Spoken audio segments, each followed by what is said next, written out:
Hello everyone, welcome to the next video in my Quran recitation series. Today I'll be going over Surah number 112, Surah Al-Ikhlas, or also known as Purity of Faith. So here I go in Arabic.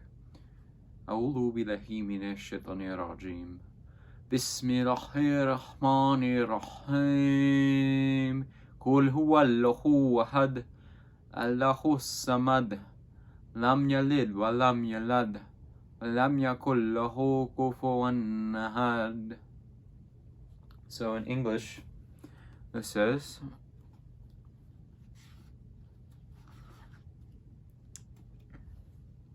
Say, O Prophet, He is God, one and indivisible, God, the sustainer needed by all. He has never had offspring, nor was he born, and there is none comparable to him.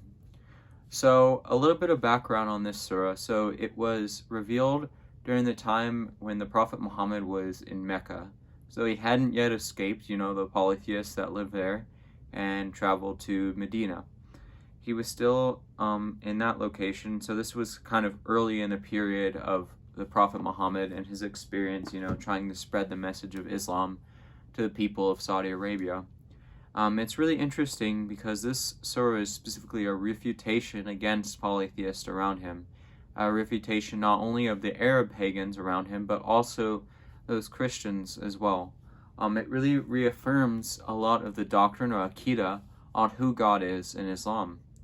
It first of all, in verse 1, it calls God Al-Ahad, one, right? Which reaffirms the idea of Tawheed, or the oneness of God that we understand in Islam. It also talks about the idea that God is the sustainer in verse 2, As-Samad, right?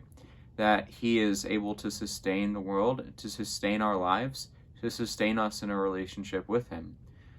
So I think that's a really cool attribute because it just shows that, God is really in control of everything. It also talks about in the third verse, Lam yalid wa lam yulad, He does not beget, nor is He begotten, right? God does not have children, nor is He, a child of someone else, which is really interesting because, a lot of different, pagan ideas, right? Like the Greeks, the Romans, they had, their demigods and children of gods, and the gods were also children of other gods, like Hephaestus was the god of Aphrodite and Ares, for example. So there was a lot of human ideas that were attributed to the gods, so that really refutes those ideas, saying that God is not like unto us, and so therefore He can't have children. And also, according to the Muslim understanding that I've looked into as well, it refutes the idea that Jesus is the Son of God. Although I know Christians have a lot of different understandings of what this means, some say that He literally is the Son of God, some say that He isn't, it's more like a spiritual identity. I say as a Latter-day Saint that Jesus is the Son of God and that He is the spiritual Son of God who was birthed spiritually of God the Father before, this earth came to be.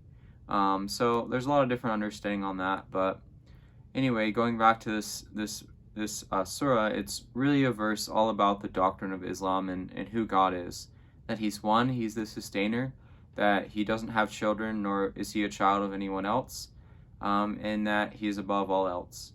So I thank you guys for listening. I encourage you to hit like, hit subscribe. If you want to see more of this content, feel free to comment if you have any questions. But thank you so much for participating. Hope you guys have a great day. Masalema.